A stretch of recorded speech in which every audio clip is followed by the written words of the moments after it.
Imagine a place where the ocean whispers ancient secrets, where the towering dunes hold countless untold stories, and where the horizon promises an endless expanse of tranquil beauty.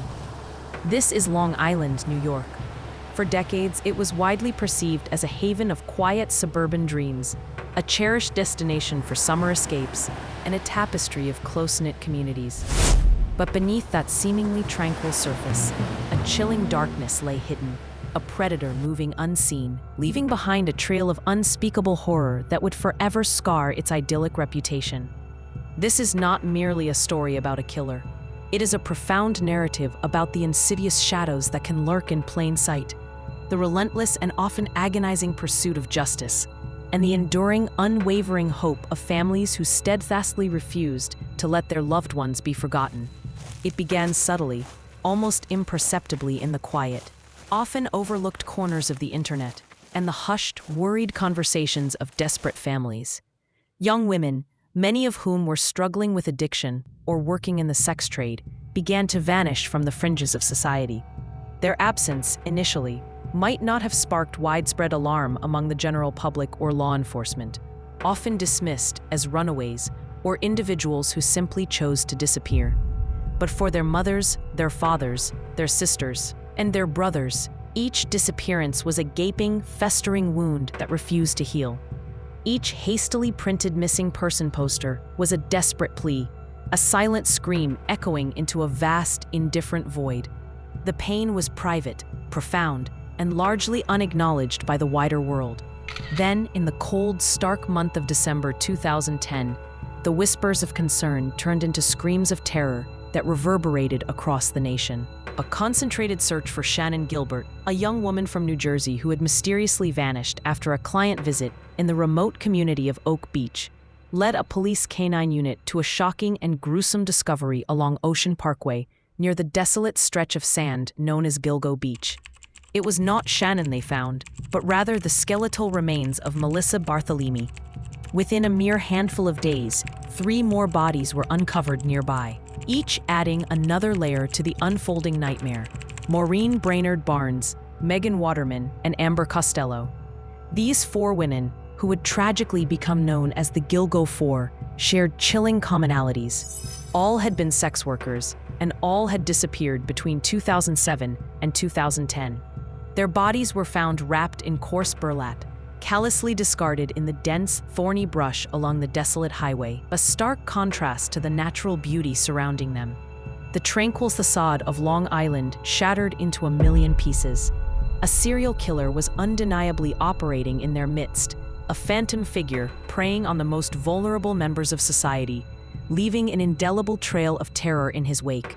The community reeled, gripped by a fear that was both palpable and insidious, a creeping dread that anyone could be next, or that the monster lived among them. Who was this elusive monster? And why here, in this seemingly idyllic stretch of coastline, a place synonymous with summer leisure and peaceful living? The questions hung heavy in the air, unanswered and terrifying. The grim discoveries did not cease there. Over the course of the next few months, more human remains were found, scattered across the same desolate, windswept landscape. Jessica Taylor, Valerie Mack, and 2 unidentified individuals, later tragically dubbed Jane Doe No. 6 and Peaches, whose remains had also been found years earlier in other parts of Long Island, added to the growing horror. The sheer number of victims, the chilling proximity of their discovery sites, and the consistent method of disposal painted a horrifying and undeniable picture of a predator who saw this remote stretch of highway as his personal hunting ground, his clandestine dumping ground. It was a place where he believed his heinous acts would remain hidden, lost to the elements and the vastness of the ocean. For the families of the victims, the initial shock and numbing grief gradually gave way to a relentless, agonizing, and deeply personal quest for answers. They transformed from private mourners into accidental activists, their raw grief fueling an unwavering, almost superhuman determination. They organized vigils, held impassioned protests, and spoke to anyone who would listen, their voices raw with pain, but firm with an unyielding resolve. They adamantly refused to let their loved ones become mere statistics, forgotten victims relegated to a cold case file gathering dust. Shannon Gilbert's family, in particular, fought tirelessly and publicly, convinced that her disappearance was inextricably linked to the other discoveries, even as authorities initially hesitated to connect her case to the others. Their actions, their public pleas, their refusal to give up, kept a crucial spotlight on the dark, festering secrets of Gilgo Beach, ensuring the victims were not erased from public consciousness. Years turned into a decade, then more. The initial flurry of intense media attention, which had once brought the case to national prominence, slowly faded, replaced by other headlines. But the cases remained stubbornly unsolved. The fear, though perhaps less acutely felt by the general public, lingered like a phantom limb, a constant, unsettling presence in the background of Long Island life. The investigation itself was a labyrinth of dead ends, frustrating false leads, and agonizing silences. Law enforcement faced immense, almost insurmountable challenges: a vast, difficult, and often inaccessible search area, limited forensic evidence from decomposed remains, and a cunning killer who seemed to vanish without a trace after each horrific act. The public grew increasingly impatient, critical of the slow progress, while the families felt the crushing, unbearable weight of time passing without justice. Every anniversary of a disappearance, every birthday missed, every holiday without their loved one was a fresh, agonizing wound, reopening the trauma anew. But behind the scenes, a dedicated few never stopped. They meticulously re-examined every shred of existing evidence, pursued every new lead, no matter how small, and eagerly embraced advancements in forensic technology that promised new avenues for investigation. DNA analysis became increasingly sophisticated, capable of extracting more information from smaller, degraded samples. Cell phone tower pings, once a nascent and imprecise tool, now offered tantalizingly precise clues about movements and locations, painting a digital breadcrumb trail. The emergence of forensic genetic genealogy, a revolutionary technique that uses public DNA databases to identify potential relatives of unknown suspects, began to fundamentally transform cold case investigations across the country. It was a slow, painstaking process, a marathon of unwavering dedication, often yielding incremental gains rather than dramatic breakthroughs. Yet slowly, imperceptibly, the tide was beginning to turn against the elusive predator. The breakthrough, when it finally came, was not a sudden flash of brilliant insight, but rather the culmination of years of quiet, persistent, and methodical work. Investigators began to focus intensely on a specific, seemingly minor piece of evidence: a distinctive green Chevrolet Avalanche pickup truck, seen by a witness near the home of one of the victims, Amber Costello, shortly before her disappearance. This seemingly small detail, combined with crucial cell phone data that meticulously placed a burner phone used by the killer in the vicinity of the victim's last known locations and near the desolate dump sites, started to paint a clearer, more defined picture of the perpetrator's movements and habits. Then came the crucial, undeniable piece of the puzzle: DNA. A single hair, found on one of the victims, Megan Waterman, had been carefully preserved and analyzed. Years later, a discarded pizza crust, discreetly collected and linked to a suspect under meticulous surveillance, provided the definitive DNA match that would blow the case wide open, shattering the killer's anonymity. The painstaking surveillance, the quiet, patient gathering of irrefutable evidence, the slow, deliberate tightening of the net around a seemingly ordinary man was finally complete.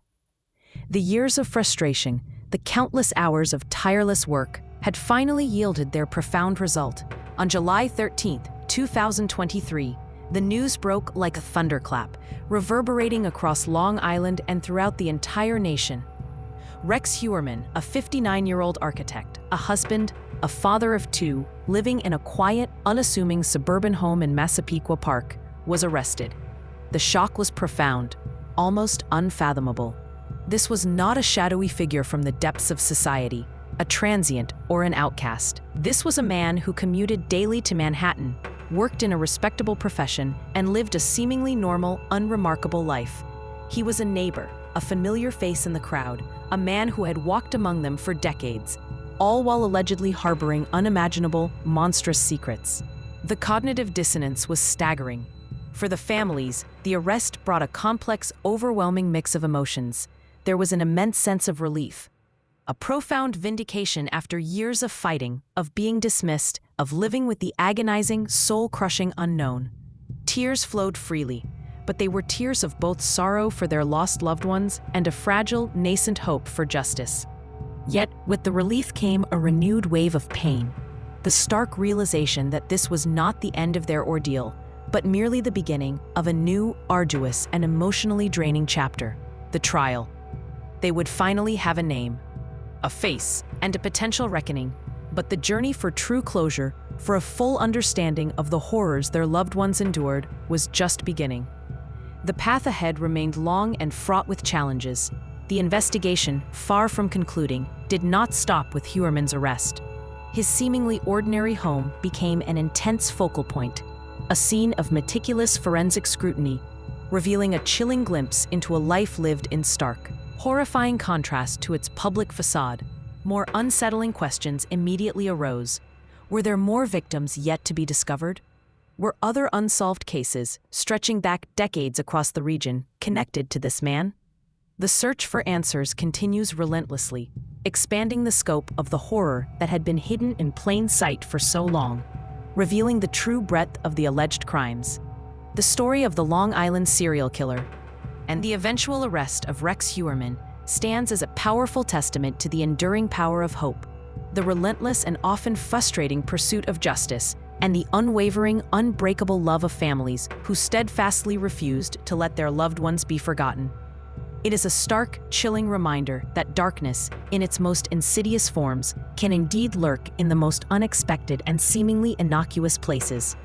But it also profoundly demonstrates that even the most elusive and deeply entrenched shadows can, with enough dedication and perseverance, eventually be brought into the illuminating light of truth. The victims' stories, once whispered mournfully in the wind along Ocean Parkway, are now finally being heard, their voices amplified by the tireless efforts of those who fought for them, and by the slow, grinding, but ultimately inexorable wheels of justice. The road ahead is undeniably long, but for the first time in many years, the families of Gilgo Beach can finally see a clear path towards a reckoning, a glimmer of hope for the justice they have so long deserved.